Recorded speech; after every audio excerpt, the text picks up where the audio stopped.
Turkish President Recep Tayyip Erdogan has replaced the three top officials at Turkiye Central Bank, continuing an overhaul of economic policy that began with the appointment of a new finance minister, Mehmet Şimşek, and a new bank governor, Hafize Gaye Erkan, at the beginning of June.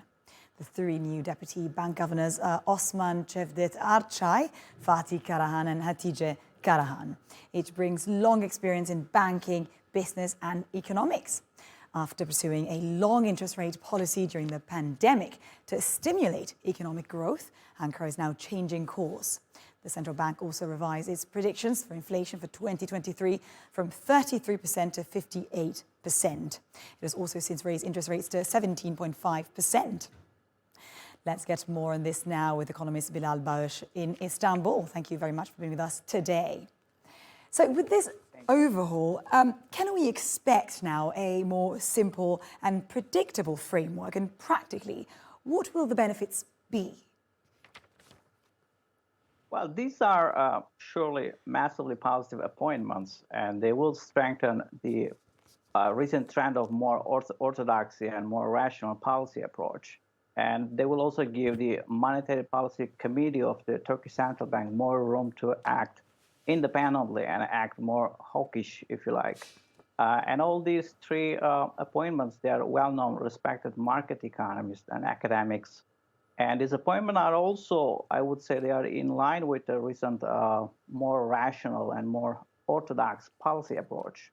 And they will surely increase predictability, trust, and credibility of central bank, which is a critical issue, and also the compliance with international norms.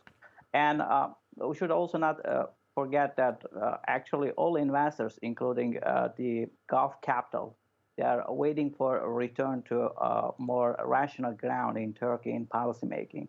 And I would say, as much as the newcomers, actually those that are leaving, they're also worth emphasizing here, as all those three members, they were inclined towards more unorthodoxy. Interesting, Bilal, because you mentioned foreign investors as well and rational behaviours, we've seen the 5-year CDS, that's essentially the cost of insuring against a sovereign debt default, dropping substantially yesterday from around 500 basis points to around 425. That's essentially a sign that the perception from those investors improved significantly. Why? Is this really related to this new government and then this new central bank as well? It surely is, yes. So in Turkey, unfortunately, the current account deficit, it is over 5% nowadays. And considering the about 200 billion US dollar external finance needs, and also the fact that we don't have sufficient reserves nowadays, and the policy unorthodoxy that have taken place in Turkey recently, and unfortunately the CDSs, which show the short-term risk premium, the extra amount or the risk premium that we have to pay over the external finances, that has gone up in the past. And recently, thanks to this new trend towards more policy orthodoxy and new measures to bring down the current account deficit and new attempts to find external finances, especially in the Gulf region, from countries like United Arab Emirates, Qatar, and Saudi Arabia. All these efforts, they actually have helped bring this risk perception for Turkey down to about 425 basis points, as you just mentioned. Bilal Bağış, thank you very much for your analysis on Turkey. Thank you. And now let's go to the top stories from around the world.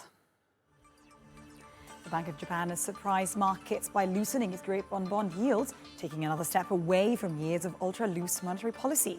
The BOJ said its 0.5% limit on 10-year government bond yields was now a reference and offered to buy such bonds at 1% in the market instead. The bank has also revised up this year's inflation forecast to 2.5% from 1.8% projected in April. Shares of China's Evergrande new energy vehicle group has dropped by almost 70%. The stock was suspended for nearly 16 months, resuming trading on Friday. The company has been under pressure since its parent China Evergrande Group entered a debt crisis in 2021. The electric vehicle company plans to raise $500 million through equity to finance production and sales of its vehicles. And Air France KLM has doubled its year-on-year net profit in the second quarter to $662 million, despite rising inflation increasing costs. Air France KLM made a loss of $12 billion during the pandemic, requiring the governments of France and the Netherlands to intervene. But the company's debt has fallen by $1.5 billion since the end of December.